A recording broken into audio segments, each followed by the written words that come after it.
Allez, c'est parti pour le débrief des essais 1 et 2 du Grand Prix du Mexique 2021 de Formule 1. On commence avec Hamilton. Selon lui, Red Bull est plus rapide d'une demi-seconde au tour. C'est ce qu'on a vu, effectivement, aux essais 2. La voiture est globalement bonne, déclare Hamilton. Je n'ai pas vraiment eu de problème majeur. Je pense que nous avons donné absolument tout ce que nous avions. C'est juste qu'ils sont plus rapides que nous actuellement. Je n'ai pas de réelle préoccupation, j'essaie juste de travailler sur nos réglages et de les améliorer. Nous manquons d'appui et c'est probablement la raison pour laquelle ils avaient une demi-seconde d'écart avec nous. On a encore une chance de nous battre avec eux, mais ils sont plus rapides. Bottas est d'accord, ils semblent plus rapides, au moins sur un tour. Ils avaient un rythme vraiment élevé avec le pneu tendre. Donc nous devons trouver un peu de temps si nous voulons nous battre pour la pole. Le Finlandais a toutefois quelques notes d'optimisme dans son bilan du jour, surtout avec l'amélioration des conditions de piste. Le début de la journée a été assez délicat avec la faible adhérence, la piste était vraiment poussiéreuse. C'est pourquoi il était assez difficile d'obtenir une lecture correcte de la performance de la voiture. Mais j'ai senti qu'elle n'était pas loin de ce qu'elle devait être, que nous pouvions vraiment l'affiner pour la deuxième séance d'essai, et ça allait. Mais il y a encore du temps à trouver parce que Red Bull semble plus rapide. Très bien, bah justement, passons à Red Bull. Verstappen a déjà vu des progrès après une journée positive. Horner se méfie de Mercedes, Marco est confiant. On commence avec Verstappen. C'était une journée plutôt bonne. Bien sûr, nous essayons toujours d'améliorer la voiture, de faire en sorte qu'elle progresse. Durant les EL1, la piste était très sale, c'était déjà mieux lors des EL2. Verstappen a dominé la deuxième séance et il voit un bon présage pour la suite du Grand Prix. La voiture fonctionne assez bien. Il y a quelques petites choses à vérifier ici ou là, mais c'est plutôt bien. Nous avons un feeling avec la voiture, mais évidemment, demain, nous devrons être à nouveau dans le rythme. Nous allons examiner beaucoup de choses, mais c'est un début positif pour le week-end. Horner, c'était une bonne séance pour nous. Je pense que nos deux pilotes commencent à trouver les réglages qu'ils aiment. Les relais courts, comme les long runs, semblent corrects. Je pense que Mercedes en a encore sous le pied. Je ne pense pas que nous ayons encore vu leur plein potentiel, mais nous nous concentrons sur nous-mêmes, c'était correct. Le Britannique nous a toutefois une configuration technique très efficace à Mexico pour Red Bull et Honda. Le moteur fonctionne bien à cette altitude, et nous avons des ailerons qui sont au niveau d'appui de Monaco, ça se jouera à coup de dixième. La confiance est de mise chez Red Bull puisque Marco a expliqué à Motorsport Magazine qu'il estimait que Verstappen était le favori pour la pole en se basant sur la première journée du week-end. L'Autrichien espère que Perez pourra se mêler à la lutte avec les Mercedes. Checo est proche, il n'a pas réussi à avoir un tour dans le trafic. Ce sera excitant de la deuxième à la cinquième place. Bon, justement, sans transition, Perez. Transition trouvée au final. Une première journée pas représentative à Mexico, le régional de l'étape s'attend à un bon week-end. Il a mal entamé son Grand Prix domicile avec une erreur dans les premières minutes de la première séance d'essai libre. La perte de temps de ses EL1 a été suivie par une deuxième séance dans laquelle il n'a pas réussi à faire un tour chrono. Néanmoins, le Mexicain est plutôt rassuré par le niveau qu'il a montré, par la manière dont son feeling a progressé au volant de la Red Bull, sur l'autodrome Hermanos Rodriguez. Il espère pouvoir s'intercaler devant les Mercedes en qualif. Je pense que ce n'était pas une journée représentative, je pense que demain, ce sera encore plus serré. Ce sera intéressant à voir, explique Perez, qui tire toutefois un bilan déjà positif de ce premier jour. C'était une journée positive, je me sens plus à l'aise sur les longs relais que sur un tour. Il y a encore du potentiel pour améliorer la voiture sur un tour. Ça va être très serré avec les Mercedes. J'espère que nous pourrons nous rapprocher de la première ligne. Mon objectif, la pole devant mes fans. Je vous spoil, mais il n'y arrivera pas. Je pense qu'il n'y arrivera pas. Il y a un écart quand même avec Verstappen assez conséquent, même si apparemment il a pas eu de tour propre. Ça reste à vérifier ça. Hein. Alors on passe à AlphaTauri. Journée très prometteuse pour eux donc. À Mexico, mais Tsunoda sait qu'il s'élancera en fond de grille. Ah bah oui, c'est vrai. Tsunoda change de moteur, hein. Donc il partira dernier. Je dois dire que je suis très content d'aujourd'hui. Nous avons terminé les deux séances dans les 6 premiers et il y a beaucoup de points positifs avec la voiture jusqu'à présent. Je pense que nous pouvons même trouver plus de performance demain. Alors ça c'est Gasly du coup. C'est vraiment glissant sur la piste, ce qui est pas génial, mais nous sommes toujours très compétitifs, donc je suis vraiment content. En ce qui concerne les longs relais pour préparer la course, les pneus étaient également très bons. Nous savons qu'habituellement ici au Mexique, la piste n'est pas si difficile pour les durs, surtout par rapport à la dernière fois à Austin. Mais nous sommes satisfaits de ce que nous avons accompli jusqu'à présent. De son côté, Tsunoda a joué le top 10 tout au long de la journée, ce qui confirme la très bonne forme de la petite Scuderia, malheureusement. Le japonais subira un changement de moteur et s'élancera du fond de grille. C'est pas de bol, hein, encore une course où il réussissait et au final, ici, il partira dans les derniers, donc super. Et ça se trouve, il marquera pas de points à cause de ça. Pas de bol, hein, Tsunoda aussi, hein. Pas de réussite, je suis assez content d'aujourd'hui, je pense que l'équipe de la voiture a été bon, et nous avons montré un rythme solide dès la libre 1. Nous avons évidemment la pénalité, ce qui signifie que notre approche des qualifs sera légèrement différente, mais nous avons tout de même collecté beaucoup de données importantes pour les ingénieurs à analyser. Ce soir, je me concentre principalement sur la course, plus que sur le rythme d'un tour pour les qualifs. J'ai donc fait beaucoup de longs relais aujourd'hui et je me sens à l'aise dans la voiture jusqu'à présent. Nous continuons avec Aston Martin. Vettel en forme, Stroll travaille pour la course puisqu'il sera aussi pénalisé. Stroll et Tsunoda donc pénalisés, partiront dernier. On commence avec Sébastien. C'était un bon début de week-end et c'était très amusant malgré les conditions poussiéreuses et glissantes. Je me sentais bien dans la voiture et nous avons travaillé sur le programme et développé progressivement notre connaissance des pneus. Cependant, le quadruple champion du monde peine à savoir quel est son potentiel maximum. Il est difficile de savoir exactement où nous sommes car la piste évoluait constamment et devenait de plus en plus rapide tout au long de la journée. Je pense cependant que nous avons bien progressé et je m'attends à ce qu'on soit très proche du top 10. Comme toujours, nous visons à nous battre pour la Q3, mais je pense que toutes les équipes arriveront à extraire davantage de leur F1 demain, tout comme nous. Lance Stroll a terminé plus loin, en 13e puis 17e position, en des deux séances. Le Canadien a déjà reçu la mauvaise nouvelle d'une pénalité à venir ce week-end et s'élancera en fond de grille. Et il a travaillé sur la course. Comme nous nous attendions à commencer vers l'arrière de la grille en raison des pénalités, l'accent a été mis aujourd'hui sur les longs relais et le rythme de course, donc c'était un programme différent de d'habitude. Je pense que nous avons fait des progrès encourageants, mais ce soir nous allons chercher les moyens d'améliorer la voiture parce que ce n'était pas encore satisfaisant. La piste était poussiéreuse au début, donc les libres 3 demain seront une séance utile pour en savoir plus sur la voiture. L'objectif est de s'assurer que nous sommes dans une bonne position pour nous frayer un chemin à travers le peloton dimanche. Ouais, ça n'a pas l'air oufissime hein, chez Aston quand même. Bon, à voir. Continuons avec Alpine, qui connaît un vendredi fluide et productif selon eux. Ok, très bien. Alors Alpine, même pour les essais libres, hein, vous avez vu le pavé qui nous pondent à chaque fois. C'est incroyable quoi. C'est agréable d'être de retour au Mexique, comme je n'y avais plus couru depuis 2018. Nous avons connu un vendredi productif en piste et nous pouvons être satisfaits, commente Esteban Ocon. La piste était assez sale ce matin, mais elle s'est améliorée au fur et à mesure de la journée. C'est un défi différent de la course précédente, entre les conditions et autres facteurs, mais nous apprécions cela en tant que pilote, comme il faut essayer des choses pour trouver de bons réglages.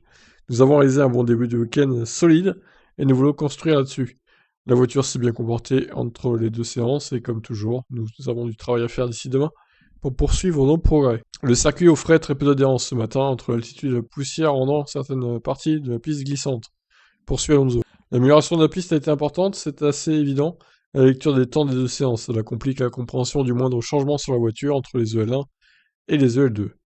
Nous avons du travail à faire pour voir si nous pouvons trouver des solutions pour demain. C'est bien de retrouver un vendredi relativement normal après celui difficile d'Austin. C'était également agréable de voir la passion des fans. Cela devrait être fascinant demain. David Ebrivio, ouais, bon, Osef, j'ai envie de dire. Je vous laisse lire vous-même au pire, si ça vous intéresse. Moi, je lis que les pilotes. Chez As, Schumacher pense à jouer la Q2 demain. Et ouais, Mick, qui était pas si mal, hein. Franchement, encore une fois, c'est lui qui s'en tire le mieux. Dans l'ensemble, c'était positif. Je pense que nous avons résolu pas mal de problèmes en Libre 2 que nous avions en Libre 1 et nous pouvons être satisfaits de la journée. Nous avons beaucoup appris, la piste était agréable à piloter et j'ai vraiment hâte d'être à demain. C'était mieux que ce à quoi je m'attendais en termes de comportement de la voiture et c'est un point très positif pour aujourd'hui. Il y a encore plus à finir. Espérons-le. Il s'agira d'essayer de signer le bon tour et d'être au bon endroit au bon moment en Q1 pour aller en Q2. Alors, pour Mazepin, les chronos progressaient bien moins que pour son équipier allemand. Et il a signé le 19e chrono en Libre 2, devant Russell, qui n'a pas pu signer le chrono. Mazepin s'est surtout signalé par une réprimande pour ne pas avoir rejoint la piste au bon endroit en virage 9, après être passé dans les dégagements. Ça a été compliqué pour moi en piste, c'était un peu comme un circuit urbain pendant la Libre 1, avec tellement de poussière et mon casque en était couvert. Je pense que j'ai utilisé plus de 10 protections de visière, plus que jamais cette saison auparavant. En dehors de cela, j'apprends à connaître le Mexique. C'est un circuit où nous utilisons notre appui maximum. Mais c'est pas suffisant ici, nous savions ce qui nous attendait. J'ai regardé beaucoup de caméras embarquées, j'ai écouté ce que les ingénieurs disent aux autres pilotes. Nous devons encore améliorer l'équilibre de demain. Pour demain. Ouais, très très loin, hein, près de 2 secondes au tour, hein, par Mick Schumacher, il se fait devancer, donc Mazepin nulle part encore sur cette course. Il s'en sort pas, le pilote russe. Bon, déjà il se crache plus, c'est déjà un progrès notable, n'est-ce pas? On poursuit avec le sourire et de mise chez Alfa Romeo. Après les libres au Mexique, Raikkonen et Giovinazzi frappent à la porte du top 10. Voyons donc, on commence par Kimi. Un vendredi assez régulier, 12e puis 11e des essais du jour. Comme à chaque fois que nous sommes au Mexique, l'adhérence n'est pas au rendez-vous le vendredi. La piste est très glissante et vous n'êtes pas aidé par le très peu d'appui que vous avez, mais c'est la même chose pour tout le monde et nous attendons à ce que les choses s'améliorent légèrement demain. Je pense que nous sommes dans une position décente avec les réglages de la voiture. Il n'y a rien de trop urgent à régler, Mais comme toujours, nous devrons tirer un peu plus de vitesse de la voiture après les analyses de la nuit. Alors, Giovinazzi, c'est beaucoup plus loin, hein, pour le coup, très très mauvais. Le vendredi au Mexique n'est jamais le jour le plus facile. Nous avons eu du mal avec l'adhérence dans l'ensemble, mais je pense que c'est principalement parce que la piste était si verte, surtout en libre 1. Malheureusement, j'ai eu du trafic dans mon tour rapide lors de la simulation de qualif, donc mes temps ne reflètent pas nos performances. Le rythme de course n'était pas trop mauvais, nous pouvons donc être optimistes pour la suite du week-end. Nous sommes bien, nous continuerons à travailler ce soir pour avoir une meilleure journée demain. L'objectif est de faire le maximum pour atteindre la Q3. La piste évoluera beaucoup dans les prochaines séances. Ouais, bon, Alfa Romeo, toujours un peu délicat, hein. Ils ont du mal, ils ont du mal. Alors oui, je m'inquiétais un peu pour McLaren, là, j'ai envie de lire un peu ce qui s'est passé pour eux, parce que franchement, c'est pas très rassurant. Donc voyons, j'attendais avec impatience leur déclaration. Panne, manque de grippe, début difficile pour McLaren au Mexique. Ricciardo a perdu du temps, Norris n'est pas à l'aise. Bon, ça commence mal. Ricciardo n'a pas connu une entame de week-end facile au Mexique après que McLaren a découvert un problème de boîte de vitesse sur sa MCL 35M en début de deuxième séance d'essai libre. L'Australien n'a presque pas pu rouler l'après-midi et se sera donc en retard sur sa préparation demain, au moment d'aborder la journée des qualifs. Il explique toutefois que le travail effectué en E1 ainsi que celui de Norris devrait l'aider. Nous avons eu un problème, donc nous sommes rentrés et nous avions quelques vérifications à faire. Donc nous n'avons pas pu repartir, ça ne valait pas la peine de prendre le risque de repartir, explique Ricardo. J'ai fait quelques tours en pneus durs et c'était tout. Nous devrons donc tout reprendre demain, mais nous avons évidemment la séance du matin pour avoir une bonne base de travail. Rien n'est perdu, cela nous donne un peu plus de travail à faire, mais ce n'est certainement pas hors de portée. Nous avons du rythme à trouver. Le premier run de Lando semblait un peu meilleur dans l'après-midi, donc nous allons essayer de disséquer cela. La poussière était impressionnante en piste durant cette première journée et Ricardo admet que la piste manque de grippe. Les conditions de piste sont un peu lentes. Vous avez pu voir qu'il y avait beaucoup de poussière. Nous ne sommes pas venus ici l'année dernière, donc il y a 2 ans, de poussière et de saleté dessus. Effectivement. Les essais sont plus courts maintenant par rapport à 2019, donc il y a 1 heure de temps de piste en moins le vendredi pour nettoyer la piste. Tout cela n'aide pas à ce qu'elle soit moins glissante. Je pense que ce sera encore glissant demain matin, mais j'irai immédiatement en piste. Norris n'est pas plus heureux que son équipier, même si les raisons sont différentes. C'était une journée difficile. Nous avons eu des difficultés d'équilibre et d'adhérence. Nous avons trouvé des choses positives entre les EL1 et EL2. Nous pouvons être confiants quant au fait que nous allons trouver des bonnes améliorations demain et trouver un peu de performance et de rythme. Ce n'est pas simple, nous devrons travailler dur avant demain et voir ce qu'on peut trouver. Eh ben oui, parce qu'il y a Ferrari, hein, la menace pour la 3ème place, donc Ferrari, attention à eux. Allez, on boucle ce compte rendu des essais avec Ferrari. Il manque Williams, mais bon, le temps qu'ils arrivent, déclaration. Moi, j'ai envie de dormir. Donc je finis avec Ferrari, on verra demain au pire pour Williams. Un vendredi difficile comme toujours ici au Mexique où le manque d'adhérence affecte beaucoup le comportement de la voiture, a déclaré Sainz. Nous avons essayé quelques changements entre les deux séances qui n'ont pas semblé fonctionner. Nous sommes donc revenus au réglage de ce matin pendant la deuxième séance pour essayer de reproduire l'équilibre que j'avais en EL1 au moment où j'étais plus à l'aise dans la voiture. Demain, nous allons essayer d'autres options pour voir si nous pouvons continuer à trouver de la performance et améliorer la performance globale de la voiture. Certains de nos concurrents semblent très rapides, donc la lutte sera serrée. C'est pas McLaren hein, qui semble très rapide en tout cas. Chaque fois que je coupe le moteur, je peux entendre les fans crier fort dans les tribunes. C'est génial de voir autant de drapeaux Ferrari ici au Mexique. Nous sentons le soutien et nous allons essayer de faire un bon week-end pour tous les spectateurs. Leclerc, c'est génial d'être de retour au Mexico.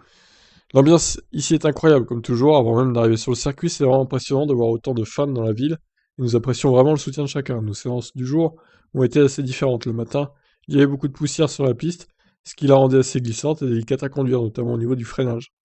Il se satisfait de l'évolution des conditions, mais ne sait pas où en est Ferrari dans la hiérarchie. L'évolution de la piste a été significative entre les EL1 et 2. Tour après tour, vous pouviez sentir que vous deveniez plus rapide. Il est encore difficile de se comparer aux autres et de comprendre exactement où nous en sommes. Pour la deuxième journée, nous devons simplement nous concentrer sur le fait de faire le meilleur tour possible. Pour la suite, je suis confiant quant à notre potentiel pour réaliser un bon travail ce week-end. Donc voilà pour cette première séance, ces 2 premières séances d'essai libre au Mexique. Et bon bah, pas de surprise, hein, Red Bull sont vraiment très au-dessus de tout le monde, donc comme prévu, j'ai envie de dire. Maintenant, reste à voir si Mercedes arrivera à réagir demain aux essais 3 et surtout au qualif. Rien n'est moins sûr cependant, ils ont l'air quand même de galérer hein, chez Mercedes. Tous les moteurs Mercedes d'ailleurs. A noter que Russell c'est un problème de boîte de vitesse hein, qu'il a eu, en espérant pour eux aussi que ça aille mieux demain. Bon bah sur ce je vous dis à demain pour d'autres actus. pensez à vous abonner. Ciao.